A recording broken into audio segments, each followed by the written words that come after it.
Subjective pronouns, objective pronouns, possessive adjective, possessive pronounce.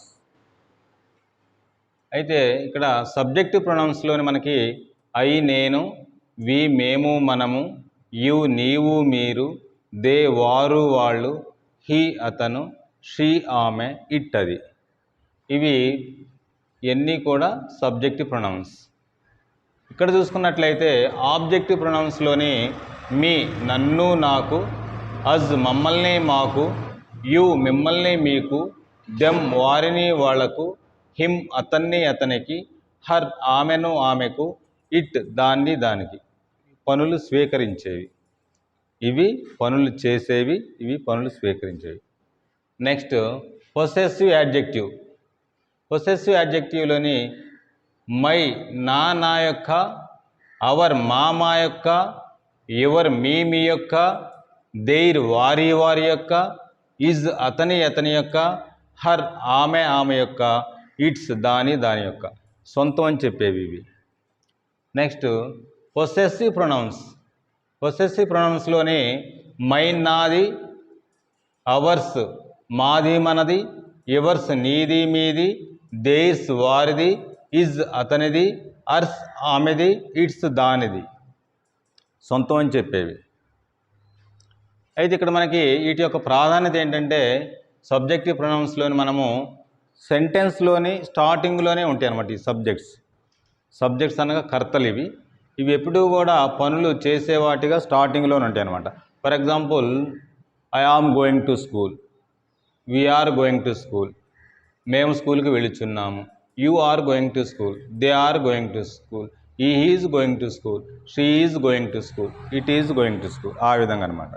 For example, present టెన్స్లోనైతే I go to school daily, we go to school daily, you go to school daily, they go to school daily, ఈ goes to school daily, she goes to school daily, it goes to school daily. అంటే subjects ఇవి స్టార్టింగ్లోనే ఉంటాయి అన్నమాట.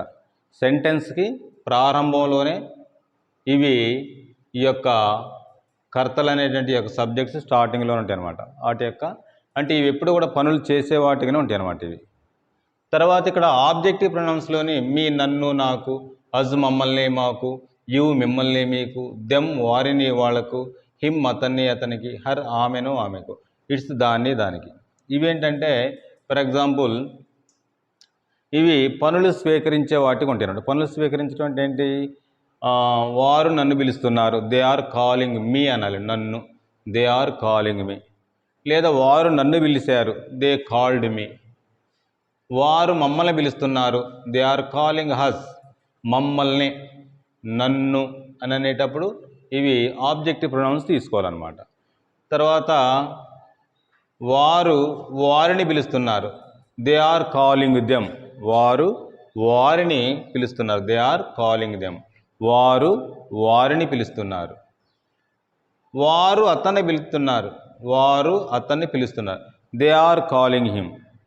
లేదా నేను అతన్ని పిలిచాను, ఐ కాల్డ్ హిమ్. ఈ విధంగా మనకి సబ్జెక్ట్స్ యొక్క ప్రాధాన్యత సబ్జెక్ట్స్కి ఉంటుంది, ఆబ్జెక్టివ్ ప్రొనౌన్స్ యొక్క ప్రాధాన్యత ఆబ్జెక్టివ్ ప్రొనౌన్స్కి ఉంటుంది.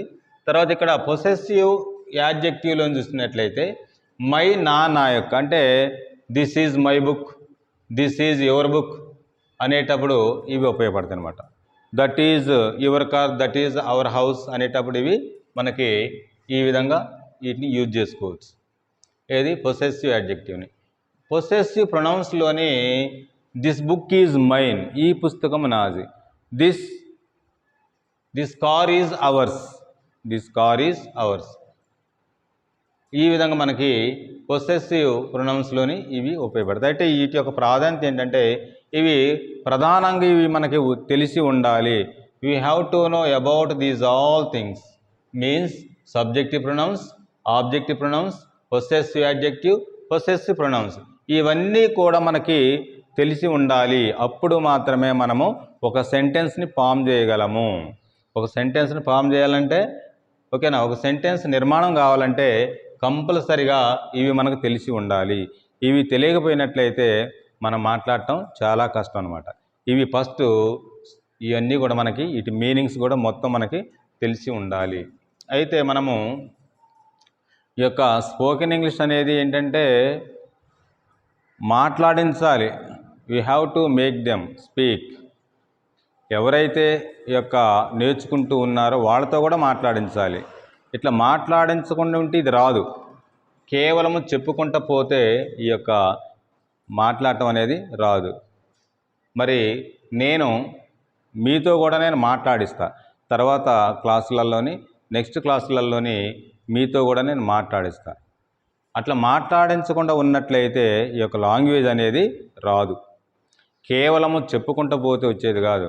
కొంతమంది ఈ యొక్క అర్ధగంట క్లాస్ వినండి, లేదు ఈ 1 అవర్ క్లాస్ వినండి, మీకు మాట్లాడటం వస్తుంది అనేది కరెక్ట్ కాదు. దీనికి మాట్లాడించాలి. ప్రతి టెన్స్ తీసుకొని ఆ టెన్స్ మొత్తం నేర్పిన తర్వాత ఆ టెన్స్ని ఒక టేబుల్ ద్వారా నేను మీకు మాట్లాడిస్తాను అన్నమాట. Present tense, present continuous tense, present perfect tense, past tense అని, పాస్ట్ పర్ఫెక్ట్, ఇట్లా ప్రతి టెన్స్ని కూడా నేను మీతోటి ఒక టేబుల్ ద్వారా తెలుగు శబ్దాల ద్వారా మీతోటి నేను చక్కగా మాట్లాడిస్తాను. అప్పుడు మాత్రమే వస్తుంది. కానీ మరి ఏదో చెప్పుకుంటూ పోతే మీరు వినుకుంటూ వెళ్ళినా కూడా ఇది రాదు. మనం కంపల్సరీగా ప్రాక్టీస్ చేస్తూ ఉండాలి. మాట్లాడాలి. అప్పుడు మాత్రమే ఇది మనకి వస్తుంది, లేకపోతే రాదు. తర్వాత క్లాసులలోని మనము అవన్నీ కూడా మీరే చూస్తారన్నమాట.